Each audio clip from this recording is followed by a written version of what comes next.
Chapter 17 covers immunohematology and transfusion medicine, also known as blood bank. Immunohematology studies the immunological response to blood components. The medical practice and techniques associated with procurement, processing, and distribution of blood and blood components to patients is known as transfusion medicine. In a clinical setting, why would it be beneficial for a physician to order a transfusion of blood products? Well, for example, if the patient had a low hemoglobin, then the physician might want to order a unit of blood, which could restore and maintain the oxygen carrying capacity, as well as restoring and maintaining the blood volume. Ordering a unit of fresh frozen plasma would restore coagulation factors. And if the patient was maybe low on their platelets or their platelets were not functioning as expected, then they could replace those platelets that are low in number or not functioning properly. Some of the products that you can retrieve from a unit of blood being donated consist of whole blood products, which contain all of the formed elements, the red blood cells, white blood cells, and platelets.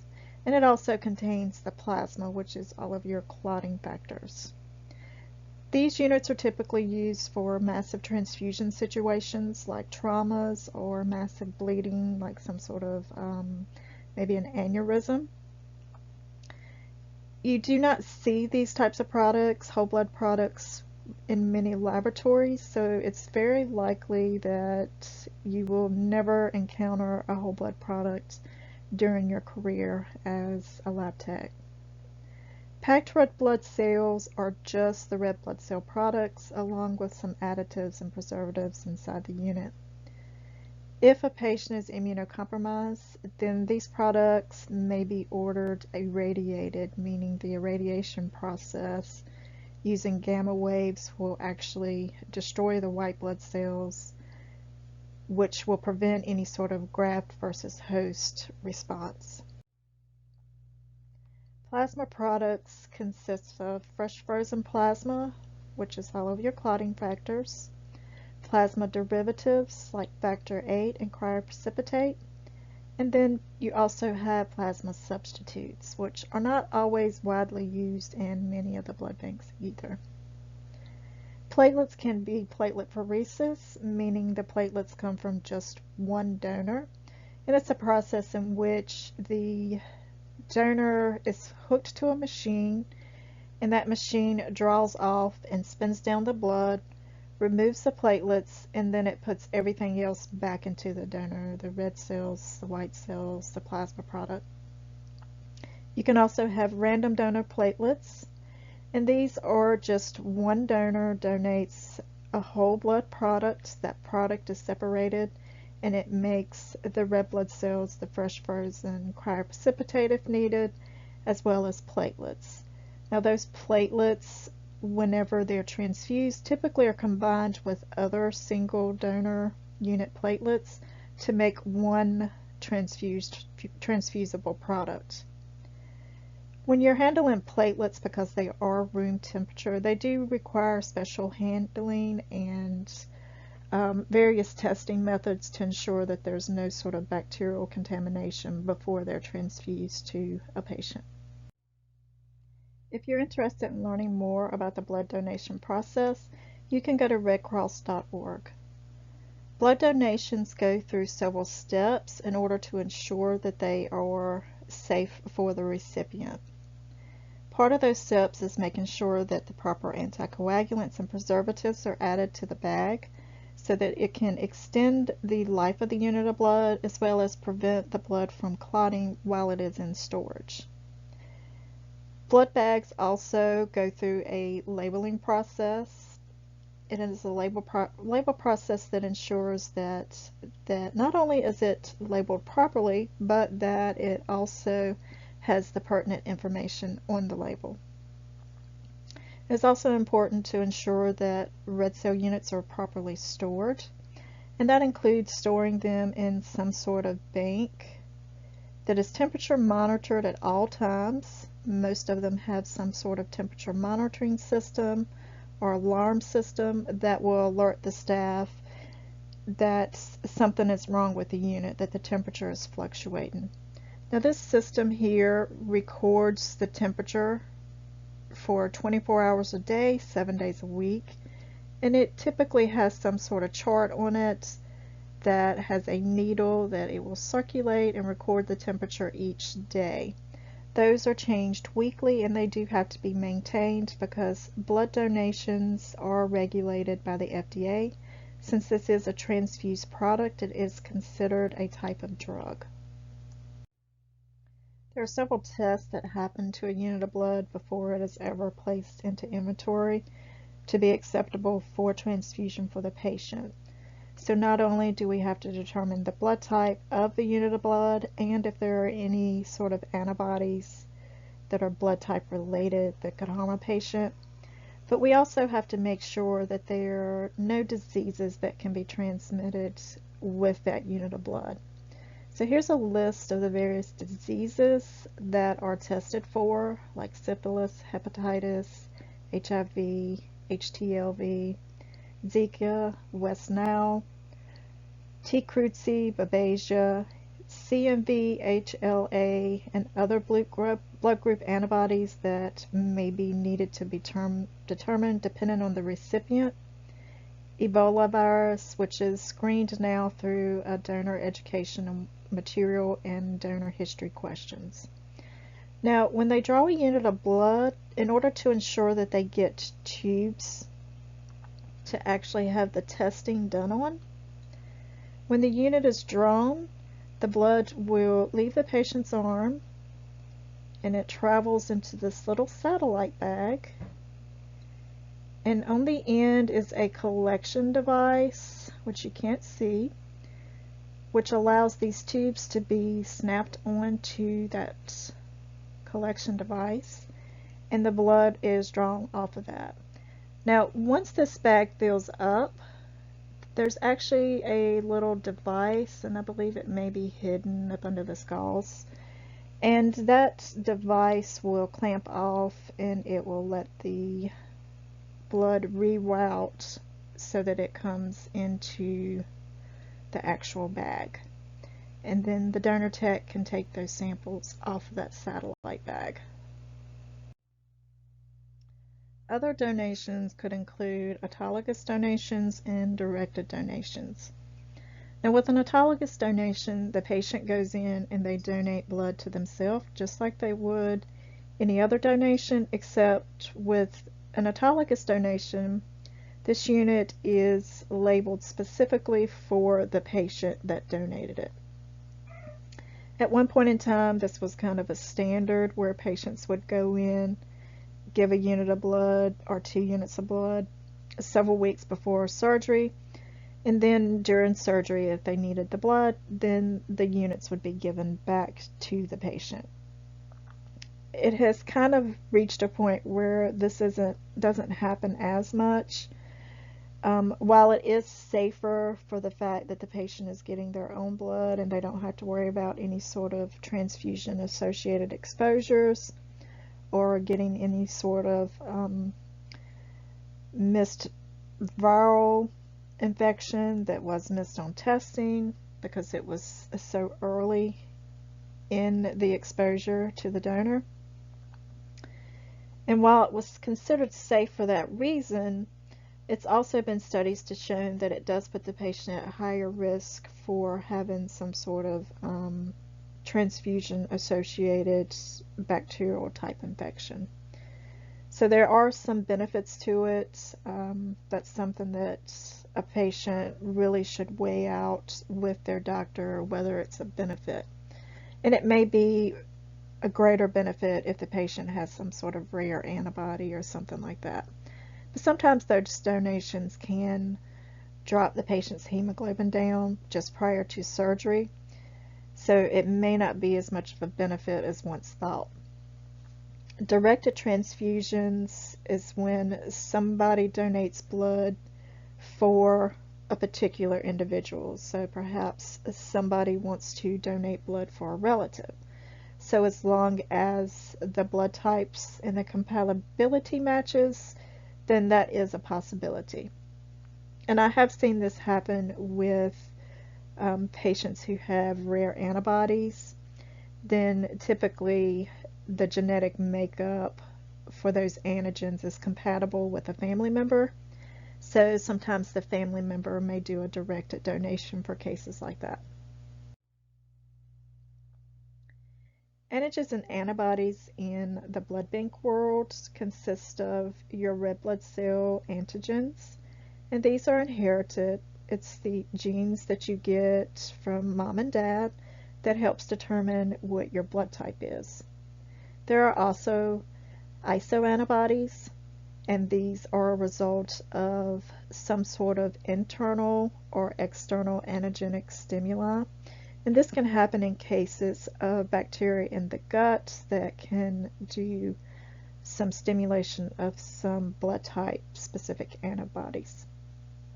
And there are also immune antibodies. These result from stimulation from specific blood group antigens. Immune antibodies are also referred to as unexpected antibodies. So these aren't your typical blood type antibodies, as in your A, your B type antibodies. These are a little bit more complicated than that, and this is something that you'll touch on a little bit more when you get into your actual blood bank class. Now let's discuss the means for detecting antigen-antibody reactions. First, you need the specimen. Your specimen is EDTA blood, and that will give you your red blood cells and your plasma that you will actually use for testing. So your EDTA tube for blood bank is pink. You can see it is EDTA. Now, you can also use a purple EDTA tube. Several years back, it was decided to make the blood bank tube, which is a long tube. It's a tall tube with 6 mLs. It was decided to make that a pink top tube just so that it wasn't as easily confused with the purple top EDTA tube. So they're the same additive in the tube. They work for hematology and blood bank. So if someone were to give you a wrong tube, they gave you a purple tube instead of a pink tube, you can still use it. You also have your blood bank reagents, which is your anti-serum and your reagent blood cells. So your anti-serum are clear liquids, and they are always labeled with anti. So for example, anti-A is directed against A antigens, whereas anti-B is directed against B antigens. These are known antibodies, so you know what they are. If it's labeled anti, then you know that it's an antibody against something, whatever it's labeled as. Reagent red cells, these have your antigens. They are actually red cells. So red cells contain antigens. The antigen itself is located on the red cells. This you will mix with patient plasma. So you have A1 cells and B cells. You would mix this with the patient's plasma, and just like your anti-serum, mix in with patient's red cells. You would mix them together, possibly in a tube, and then you're looking for agglutination. Now, when you're observing for your reactions, not only are you looking for agglutination, but you're also looking for hemolysis. So hemolysis is the destruction of red cells, and there are some antibodies that can cause hemolysis. When you're looking at agglutinations, you're actually going to grade those reactions. So when you're grading reactions, you're grading them based on how they appear in the tube or any of your other blood bank testing methods. So you can have a grading of 0, which means there's no clumping. Then you can have a grading of 1+. So this is 0, 1+. 1+ has some fine granular type reactions to it. You may see some small clumps with a cloudy background. 2+ reactions, you have more clumps, maybe a slightly cloudy background, but it is starting to clear up with your 2+. Then you have 3+ reactions. Now with these reactions, you're getting some larger clumps with a clear background. And then with 4+ reactions, you have one solid clump. So you can see that solid clump right there. Now let's discuss testing methods. Some of the testing methods that are used in blood bank can include your slide testing, which uses a glass slide, your anti-reagents, anti-A and anti-B, and you take a drop of the reagent, place it onto the slide, a drop of patient red cells, you mix those up, rotate the slide, and you're looking for agglutination, which is positive, or no agglutination is negative. This is a test that you'll actually get to do in your upcoming lab. Tube testing you saw an example of on the previous slide, where you look for agglutination in the tube. Gel testing uses a gel card in which you have gel particles in each well. And within these first 3 wells, you have your anti-reagent. So you have anti-A, anti-B, and anti-D. This well here, labeled control, is an auto control. And then your last 2 wells will get your A1 cells and your B cells that are reagent cells. And then these will mix into the first 4 wells. We'll get patient cells. And in these 3 wells here at the end, they will get patient plasma. Now these cards are put into a special centrifuge. And if there's any sort of clumps or agglutination of the red cells, then that clump will be too large to go through the gel particles. And so it will get hung up top. However, if there's no clumps, then those red cells will flow through those gel particles and they will go all the way to the bottom, forming a negative reaction. The microplate testing consists of small wells in a plate. This plate is centrifuged after the reagent or the patient's cells or plasma is added. And what you're looking for is a clump, which is positive, or you're looking for kind of a smoky shadow look, which is negative. Then you also have solid phase. Solid phase is a little different because in each of the wells you actually have the reagent or the antigen coating the inside of the well. Then once you do a process of adding patient sample and doing a wash and doing a centrifuge, then it all comes down to whether or not anything stuck to all of those antigens along the coated part of those wells. And if it did stick to it, then you would get a reaction in which the entire wall of those wells is coated versus it does not stick, and so everything goes to the bottom. So it's kind of the opposite of these microplates. Routine blood bank procedures that are performed include your ABO typing, and this is when you determine if someone is type A, B, AB, or O. Rh typing is considered positive or negative. And so when we talk about someone's Rh type, if we say that someone is O positive, then the positive part is the Rh testing. You can also do an antibody screen. Antibody screens are determined as positive or negative. You have cross-match testing to determine if the unit is compatible, meaning no agglutination, it's good to go, or incompatible. There's agglutination. There's agglutination in the tube. What do you think is going to happen in the body? So we do not want to give that unit to the patient. You can also do antigen typing or antibody testing if it's indicated. If the antibody screen's positive, then you do antibody testing. This antibody panel for the antibody testing is looking at whether or not any of the donors located on this panel has any sort of reaction with the patient.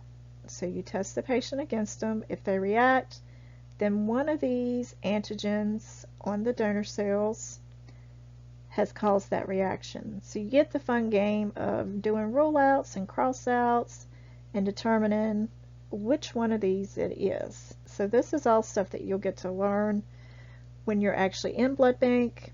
We're not going to focus on it for this course. Now, several years back, it was determined that there needed to be a standardized system for labeling blood units. So the ISBT system was developed. What this does is divides a unit label into 4 quadrants. This top quadrant here, it identifies the unit specifically. So it has a unit number that's unique to the unit itself. It has an identification for the actual donor center that collected it. This is the year that it was collected, and this is the unique donor unit number. It does not tie this to the donor itself. It will also have the information spelled out about the donor center itself. This quadrant over here gives the blood type information. If you barcoded this barcode right here, it will give you the actual blood type and a mnemonic type code. At the bottom, you get special information, including the product. So this tells you the additives that are in the unit, how much is in the unit, how it was derived, how to store it. Any of the pertinent information related to the type of product is listed here. And again, it's a barcode number. It's specific to this information that is listed down here. And if you had to look up anything in particular, you was unsure about anything, then you could look on the unit itself, especially for like storage requirements.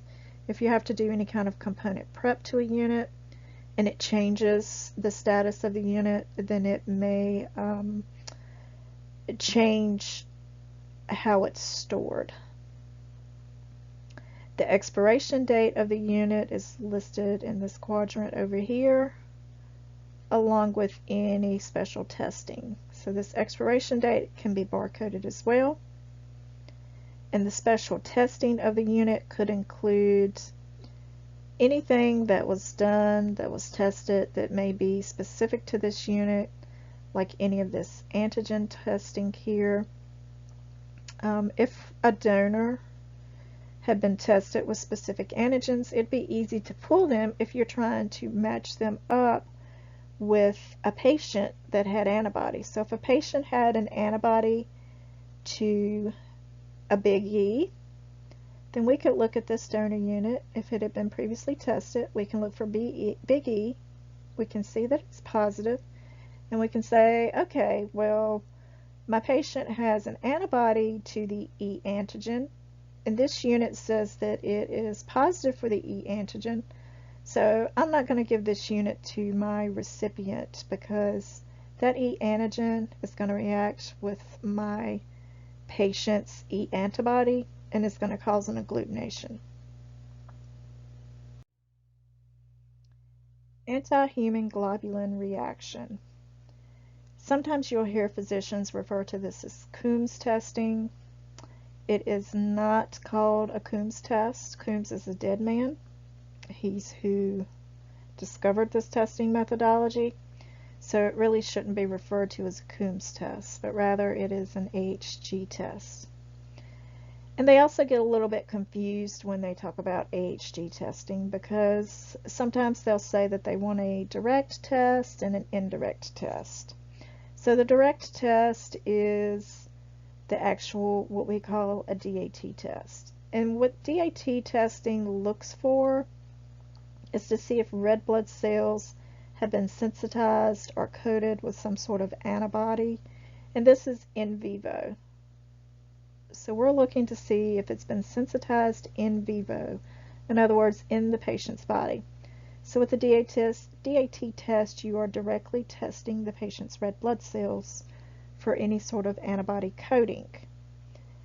So for example, for this picture over here, you can see that antibodies have attached to the patient's red cells, and then when you do the DAT testing, you wash away anything unbound. So we'll wash it away, get rid of it. We add the AHG reagent, the anti-human globulin reagent, which is actually a green reagent. And what it will do is bridge those gaps between those antibodies, and it will start a clumping lattice formation. If you see that clumping, then it is considered positive. Indirect antiglobulin testing is looking for antigen-antibody reactions that happen in vitro. So in vitro is in a test tube. And what this is looking for is any sort of free circulating antibodies. This is where that antibody screen comes into play. So when you're screening to see if the patient has any of these antibodies directed against these antigens. Universal donors and recipients. So you often hear of somebody referring to themselves as a universal donor or a universal recipient. And what this means is a universal donor can give to anyone, whereas a universal recipient can receive from anyone. And it's not as easy as giving to anyone or receiving from anyone, because as we've discussed previously, there are a lot of factors that can come into play with other unexpected antibodies. But a universal donor is a donor who has O red cells, and O doesn't mean that they're a circle. It just means they have no antigens on the outside of their red cells. And a universal recipient is someone who has AB red cells. So what makes them different is they have A antigens and they have B antigens. So that means that their antibody makeup is no antibodies, whereas your O patient has your B antibodies floating, and they also have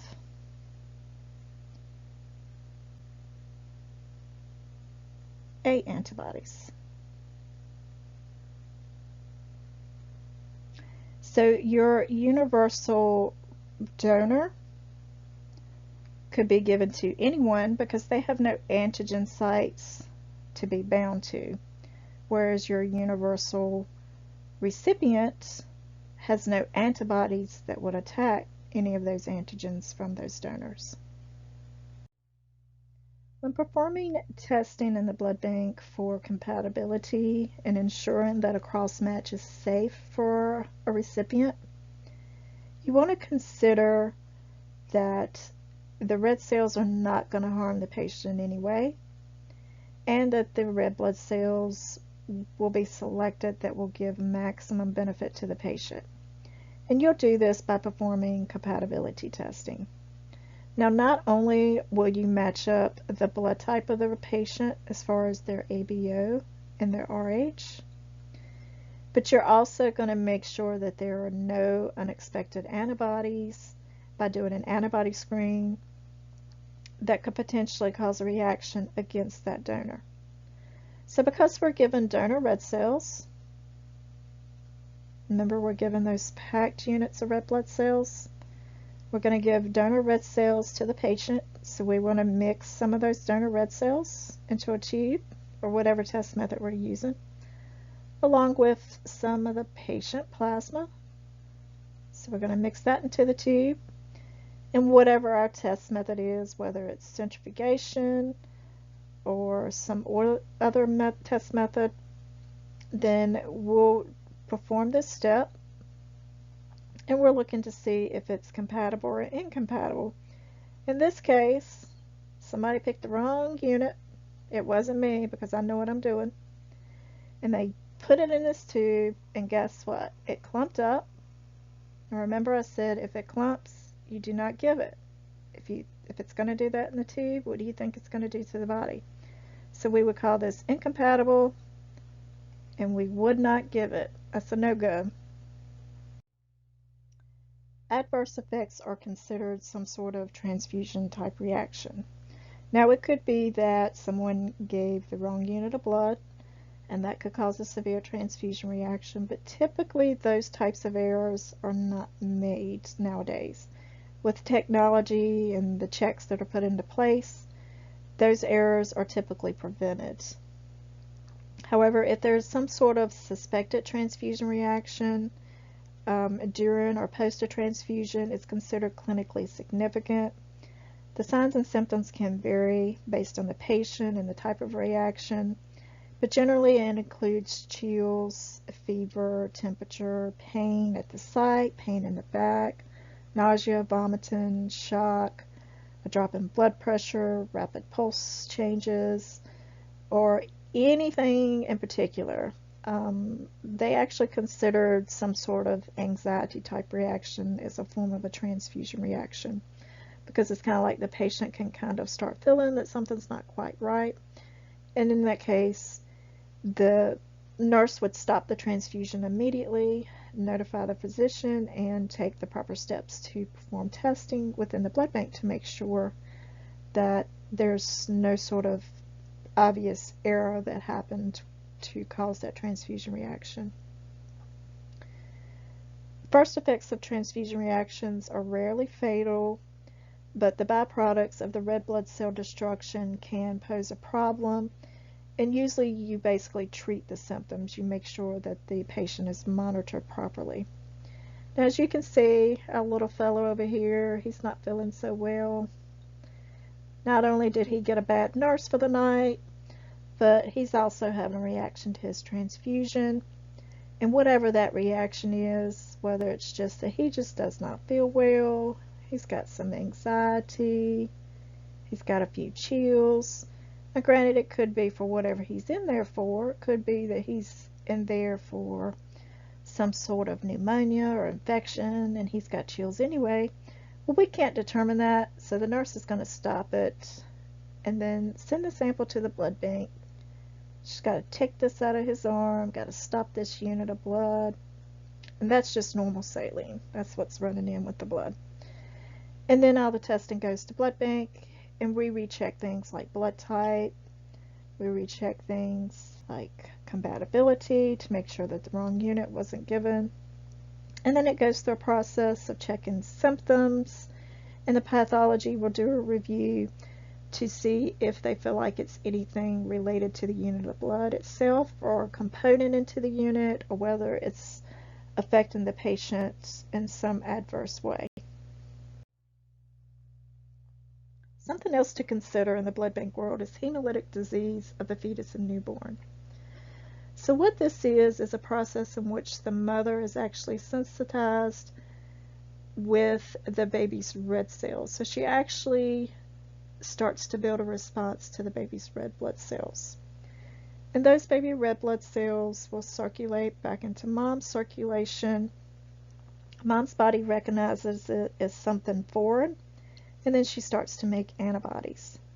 Now, when she makes those antibodies, it doesn't always hurt the first baby, although it could, but it typically will harm the next baby. And this is usually seen when it's some sort of Rh incompatibility. So these newly formed antibodies, so the baby's cells circulate to mom. Mom recognizes it as a foreign antibody or a foreign antigen. Then she makes antibodies. So mom sends out all these antibodies.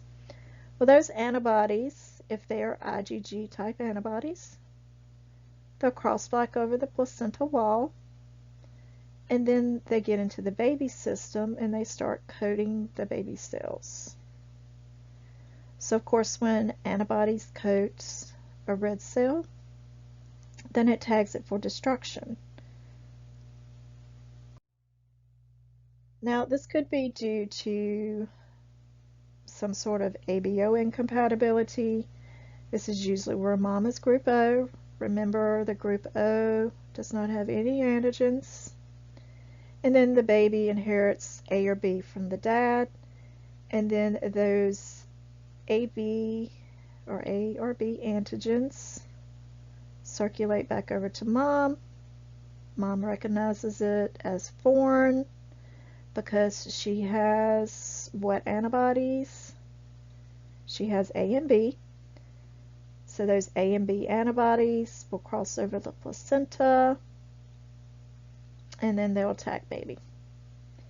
Or it could be an RH type antigen from where the baby inherits one of the D antigens from the dad, except mom is negative for D, meaning she does not have that big D antigen.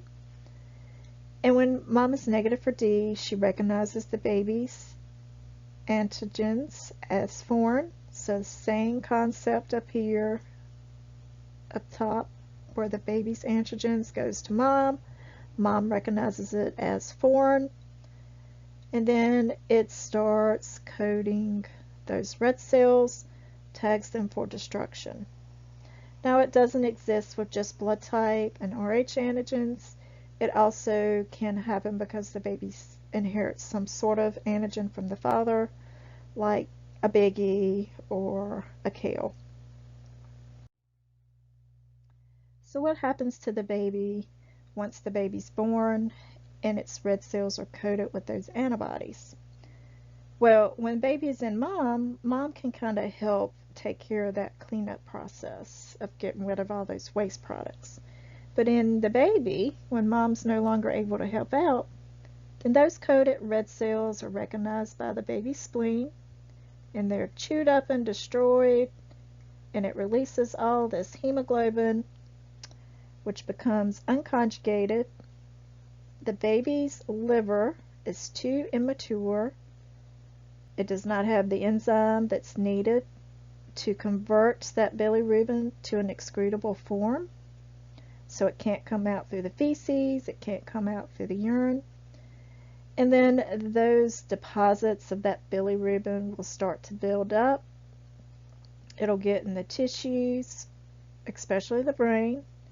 And then when it builds up in the brain, it can actually start to cause some brain damage in this poor little baby. And that's why you see babies a lot of times when they're premature, or they start having that jaundice color or that yellow color. Their spleen is still a little bit too immature to be able to break down those bilirubin products. So they will get those UV lights. So UV lights are hazardous to bilirubin. So not really hazardous, but it will actually destroy and break down the bilirubin. So babies will get those little UV lights that they'll wrap around their little bellies, and they'll glow like little glowworms, and then it helps to get rid of that bilirubin so that it doesn't cause brain damage.